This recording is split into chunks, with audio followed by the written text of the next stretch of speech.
नमस्कार। आज हम सीखेंगे वर्गाकार ब्लॉक आरेख की रचना कैसे की जाती है। बताना चाहूंगा आरेख क्या होते हैं, आरेखों के प्रकार, आरेखों के लाभ और आरेख बनाने के सामान्य नियम, या कहें आरेखों की रचना करते समय हमें कौन कौन सी बातों का ध्यान रखना चाहिए। इन सब के बारे में हम अलग से वीडियो लेक्चर में जानेंगे। यहाँ केवल हम वर्गाकार ब्लॉक आरेख की रचना करना सीखेंगे, जो भूगोल के प्रयोगात्मक कार्य के पाठ्यक्रम का हिस्सा है। तो आइए शुरू करते हैं वर्गाकार ब्लॉक आरेख की रचना कैसे की जाती है। अब आपके सामने दिए गए उदाहरण में भारत में खाद्यान्न उत्पादन वर्ष 2014-15 के आंकड़े दिए गए हैं और इन आंकड़ों की सहायता से हम एक वर्गाकार ब्लॉक आरेख की रचना करना सीखेंगे। तालिका में देखने से ज्ञात होता है कि यहां पर भारत की 5 प्रमुख अनाज फसलें, जिनमें एक चावल, दूसरा गेहूं, तीसरा मक्का, चौथा बाजरा और पांचवा ज्वार, इन पांचों फसलों का उत्पादन जो मिलियन टन में है उसके आंकड़े दिए गए हैं और इन आंकड़ों की सहायता से हम एक वर्गाकार ब्लॉक आरेख बनाना सीखेंगे। लेकिन बताना चाहूंगा आपके सामने दिए गए उदाहरण में 5 अनाज फसलों के उत्पादन के आंकड़े दिए गए हैं, लेकिन जरूरी नहीं यह आंकड़ा 5 से अधिक फसलों का भी हो सकता है या फिर इससे कम फसलों का भी हो सकता है। यहां यह भी जरूरी नहीं कि उदाहरण में दिए गए आंकड़े या कहें प्रश्न में दिए गए आंकड़े खाद्यान्न उत्पादन से संबंधित हो, ये आंकड़े खनिज उत्पादन से संबंधित भी हो सकते हैं या फिर किसी देश, राज्य, जिला या अन्य कोई प्रशासनिक इकाई के क्षेत्रफल के आंकड़े भी हो सकते हैं। आंकड़े जैसे भी हों, हमें उन आंकड़ों के आधार पर प्रश्न अनुसार वर्गाकार ब्लॉक आरेख की रचना करनी होगी। अब आप समझ सकते हैं आपके सामने दिए गए उदाहरण में वर्ष 2014-15 के भारत में खाद्यान्न उत्पादन के आंकड़े दिए गए हैं, जिसमें 5 अनाज फसलें हैं और इन अनाज फसलों का उत्पादन मिलियन टन में है और इन फसलों के उत्पादन के आंकड़ों की सहायता से हम एक वर्गाकार ब्लॉक आरेख की रचना करेंगे। ठीक है। अब मैं आपको बताना चाहूंगा वर्गाकार ब्लॉक आरेख में प्रत्येक मूल्य को एक वर्ग के द्वारा दर्शाया जाता है। प्रत्येक वर्ग का क्षेत्रफल संबंधित मूल्य के समानुपात होता है, इसीलिए वर्गाकार ब्लॉक आरेख को समानुपाती वर्गाकार आरेख भी कहा जाता है। प्रत्येक मूल्य से संबंधित वर्ग का क्षेत्रफल क्या होगा, उस वर्ग की एक भुजा की लंबाई क्या होगी, इसके लिए हमें एक उचित मापनी का चयन करना होता है। तो अब हम जान लेते हैं कि वर्गाकार ब्लॉक आरेख की रचना कैसे की जाती है। सबसे पहले हम दिए गए आंकड़ों को आरोही या अवरोही क्रम में व्यवस्थित कर लेंगे। ऐसा करने से एक तो गणना कार्य में आसानी होगी, दूसरा आरेख में प्रत्येक मूल्य से संबंधित जो अलग अलग वर्ग बनाए जाएंगे वो या तो बढ़ते हुए आकार में होंगे या फिर घटते हुए आकार में होंगे और इससे तुलना करने में आसानी होगी। ठीक है। यहां पर हम आंकड़ों को अवरोही क्रम में रखकर आरेख की रचना करेंगे। ठीक है। इसके बाद हम कागज के आकार तथा मूल्यों को ध्यान में रखकर एक उचित मापनी का चयन करेंगे।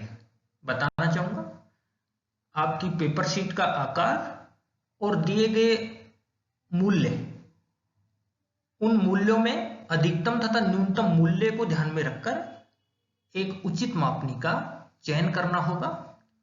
मापनी ज्यादा बड़ी भी ना हो जिससे बनाए जाने वाला आरेख का कुछ हिस्सा पेपर शीट से बाहर जाए, या मापनी इतनी भी छोटी ना हो कि बनाया जाने वाला आरेख का ठीक से अध्ययन नहीं किया जा सके। इस प्रकार हमें एक उचित पैमाना लेना होता है। इसके लिए हम कागज के आकार और मूल्यों को ध्यान में रखते हैं। ठीक है, इसके बाद हम मापनी के अनुसार प्रत्येक मूल्य को प्रदर्शित करने वाले वर्ग का क्षेत्रफल ज्ञात करते हैं। ठीक है, वर्ग का क्षेत्रफल ज्ञात कर लेने के पश्चात प्रत्येक मूल्य से संबंधित जो वर्ग है उस वर्ग की एक भुजा की लंबाई ज्ञात करनी होती है। ठीक है, और प्रत्येक मूल्य से संबंधित जो वर्ग है उस वर्ग की एक भुजा की लंबाई ज्ञात करने के लिए हमें वर्ग के क्षेत्रफल का वर्गमूल निकालना होता है। ठीक है, और वर्गमूल निकालकर ही हम उसकी एक भुजा की लंबाई ज्ञात कर पाएंगे। इसके बाद आपके पास उपलब्ध पेपर शीट पर एक क्षैतिज रेखा खींचकर उस क्षैतिज रेखा पर प्रत्येक मूल्य से संबंधित वर्ग को हम बनाएंगे। यहां पर ध्यान रखने वाली बात है कि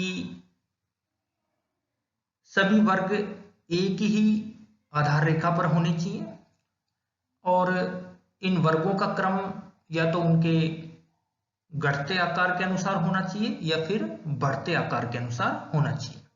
जैसा कि हमने यहां पर आंकड़ों का अवरोही क्रम रखा है, तो निश्चित तौर पे हम जो आरेख बनाएंगे उस आरेख में वर्गों का क्रम घटते आकार में होगा। और साथ में यह भी ध्यान रखने वाली बात है, जब प्रत्येक मूल्य से संबंधित जब हम वर्ग बना लेंगे तो उन सभी वर्गों में समान आकार प्रकार की यानी एक जैसी आभा या कहें छाया भर देंगे और अंत में उस आरेख का शीर्षक यानी उस आरेख में कौन सी चीजें प्रदर्शित की गई हैं और कौन से क्षेत्र से संबंधित है, इस प्रकार उसका शीर्षक लिख देंगे और उसकी मापनी का भी उल्लेख करेंगे। ठीक है, अब हम वर्गाकार ब्लॉक आरेख के लिए कौन कौन सी गणनाएं करनी होती है और यह आरेख कैसे बनाया जाता है इसको हम आगे सीखेंगे। ठीक है,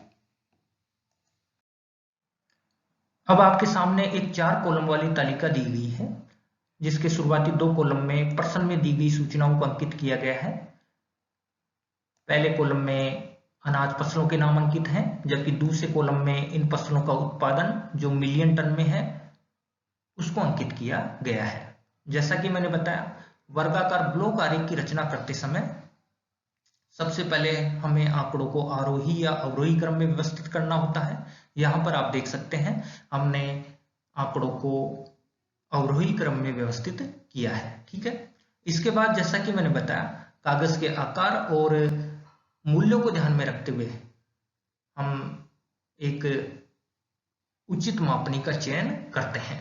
आप देख सकते हैं हमने जो पैमाना चुना है या जिस मापनी का चयन किया है वह है 1 वर्ग सेंटीमीटर बराबर 5 मिलियन टन, यानी 1 वर्ग सेंटीमीटर जो आकार होगा वो 5 मिलियन टन को प्रदर्शित करेगा। दूसरे शब्दों में हम यह भी कह सकते हैं कि जवार फसल का जो उत्पादन है वह है 5 मिलियन टन, और इस 5 मिलियन टन को प्रदर्शित करने वाला जो वर्ग होगा उस वर्ग का क्षेत्रफल होगा 1 वर्ग सेंटीमीटर। इस प्रकार हमने सबसे छोटे मूल्य या कहें न्यूनतम मूल्य को प्रदर्शित करने वाले वर्ग का क्षेत्रफल ज्ञात कर लिया, यानी 5 मिलियन टन प्रदर्शित होगा 1 वर्ग सेंटीमीटर के द्वारा। ठीक है,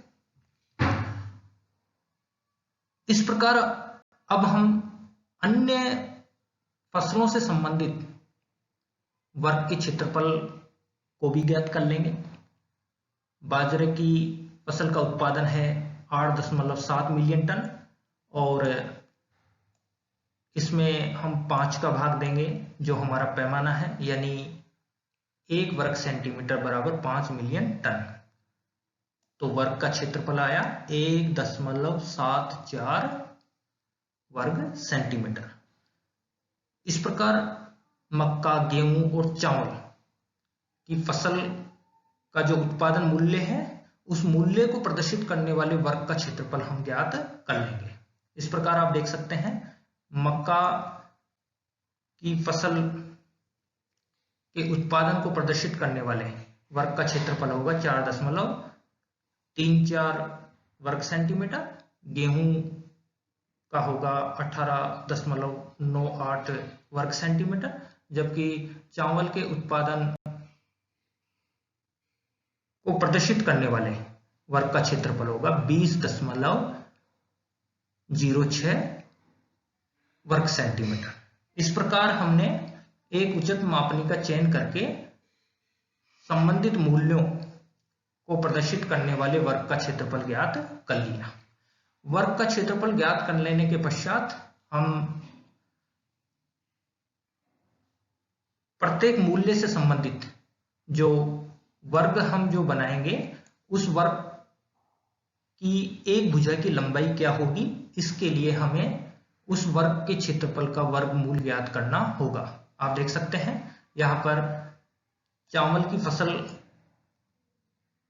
के उत्पादन को प्रदर्शित करने वाले वर्ग का क्षेत्रफल है 20.06 वर्ग सेंटीमीटर, और जब इसका वर्गमूल ज्ञात करेंगे तो वो निकल कर आएगा 4.59 सेंटीमीटर, यानी चावल की फसल के उत्पादन को प्रदर्शित करने वाले वर्ग की एक भुजा की लंबाई होगी 4.59 सेंटीमीटर।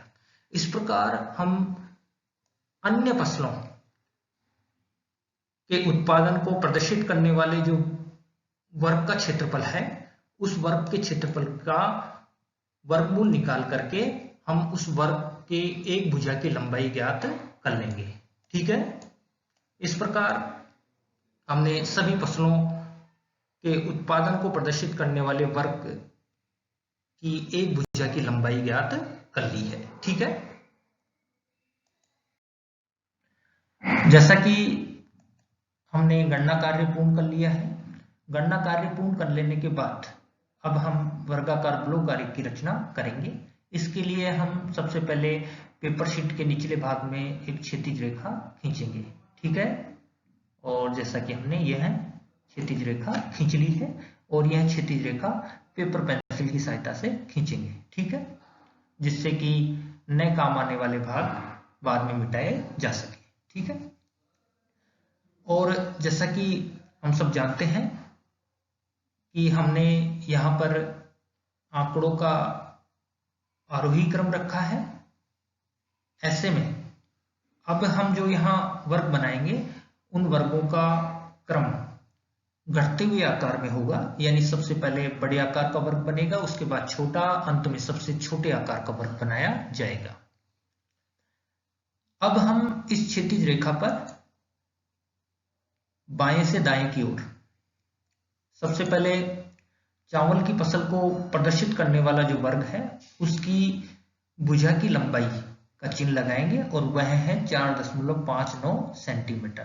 ठीक है, मान लीजिए ये 4.59 सेंटीमीटर की लंबाई है, और जैसा कि हम सब जानते हैं वर्ग की चारों भुजाएं समान होती हैं, इसलिए हम इस लंबाई के दोनों सिरों पर 4.59 सेंटीमीटर के लंब उठाएंगे और फिर इनकी ऊपरी सिरों पर भी एक क्षैतिज रेखा खींच देंगे और जो यह वर्ग बनेगा और इस वर्ग की भुजा की जो लंबाई है या कहें एक भुजा की जो लंबाई है वह है 4.59 सेंटीमीटर और यह वर्ग चावल की फसल के उत्पादन के मूल्यों को प्रदर्शित करेगा। ठीक है, इसके बाद हम अगला वर्ग बनाने से पहले इस क्षैतिज रेखा पर कुछ अंतराल लेंगे, यानी कुछ दूरी का अंतराल लेंगे। मान लीजिए 1 सेंटीमीटर या 1.5 सेंटीमीटर, जो भी आप उचित समझे या कागज के आकार को ध्यान में रखते हुए।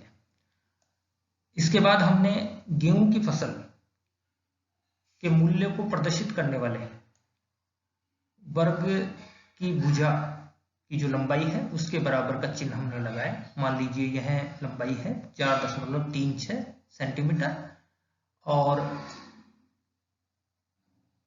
इसका भी हमने उसी तरीके से जिस प्रकार चावल की फसल के उत्पादन के मूल्यों को प्रदर्शित करने वाले वर्ग की रचना की थी, उसी प्रकार यहाँ पर गेहूं की फसल के लिए भी हम वर्ग की रचना कर लेंगे। इसके बाद फिर हम अंतराल लेंगे। ध्यान रहे सभी वर्गों के मध्य इस क्षैतिज रेखा के ऊपर अंतराल समान होना चाहिए, इससे इनकी सुंदरता बढ़ जाएगी, अधिक आकर्षक लगेंगे।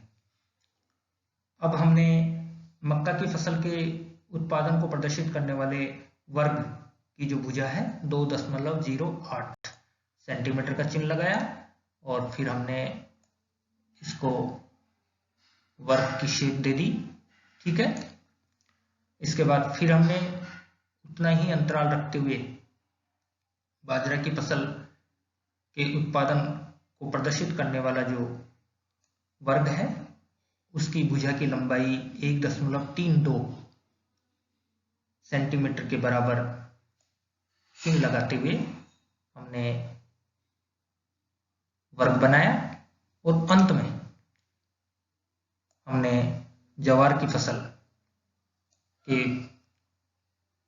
उत्पादन मूल्य को प्रदर्शित करने वाले वर्ग की भुजा जो 1 सेंटीमीटर है उस 1 सेंटीमीटर वर्ग की भुजा वाला वर्ग हमने बनाया। ठीक है, इस प्रकार हमने पांचों अनाज फसलों के उत्पादन मूल्य को प्रदर्शित करने वाले वर्गों की रचना कर ली। इसके बाद अब हम प्रत्येक वर्ग के नीचे उस फसल का नाम लिख देंगे जिस फसल के उत्पादन मूल्य को वह वर्ग प्रदर्शित कर रहा है। ठीक है, जैसे ये सबसे बड़ा वर्ग चावल के उत्पादन मूल्य को प्रदर्शित कर रहा है तो हमने यहाँ चावल लिख दिया। इसी प्रकार हम अन्य फसलों के नाम भी लिख लेंगे। जो हमने क्षैतिज रेखा खींची थी पेपर पेंसिल की सहायता से, जो भाग काम में नहीं आ रहे हैं उनको हम मिटा देंगे। ठीक है, इसके बाद अब हम प्रत्येक वर्ग में एक जैसी छाया डालेंगे। जैसे हमने फैसला किया है यहां पर हम क्षैतिज रेखाएं डालेंगे जो समानांतर होंगी।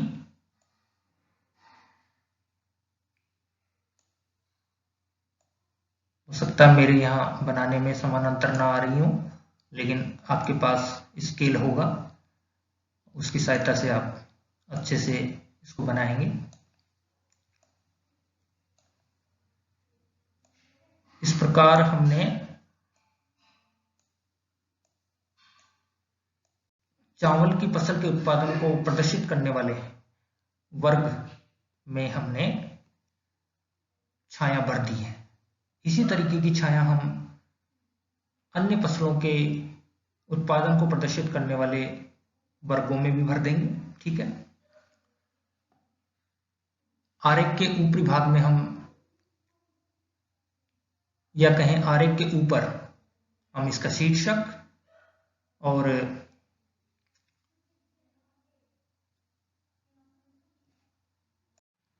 निचले भाग में मापनी का भी उल्लेख करेंगे। आरेख के ऊपर हम लिख देंगे यहां पर वर्गाकार ब्लॉक आरेख, और उसके नीचे लिख देंगे भारत में खाद्यान्न उत्पादन वर्ष 2014-15, और नीचे हम मापनी का उल्लेख कर देंगे और यहां लिख देंगे 1 वर्ग सेंटीमीटर बराबर 5 मिलियन टन। ठीक है, इस प्रकार हम वर्गाकार ब्लॉक आरेख की रचना करेंगे, और अंत में जो हमारा आरेख बनेगा वो हमारे द्वारा बनाया गया वर्गाकार ब्लॉक आरेख कुछ इस प्रकार होगा। आप देख सकते हैं यहां पर हमने सभी 5 अनाज फसलों के उत्पादन के मूल्य को प्रदर्शित करने वाले वर्गों की रचना कर ली है, और प्रत्येक वर्ग के नीचे संबंधित फसल का नाम भी लिख देंगे जो हमने लिख दिया है। और ध्यान रखने वाली बात है, प्रत्येक वर्ग में या कहें सभी वर्गों में हम एक जैसी छाया या कहें आभा डालेंगे। आप देख सकते हैं हमने यहाँ पर तिरछी रेखाएं डाली हैं जो एक दूसरे के समानांतर हैं। आप तिरछी लाइनों के अलावा खड़ी लाइनें या एकदम क्षैतिज लाइनें या फिर अन्य प्रकार की छायाओं का भी प्रयोग कर सकते हैं।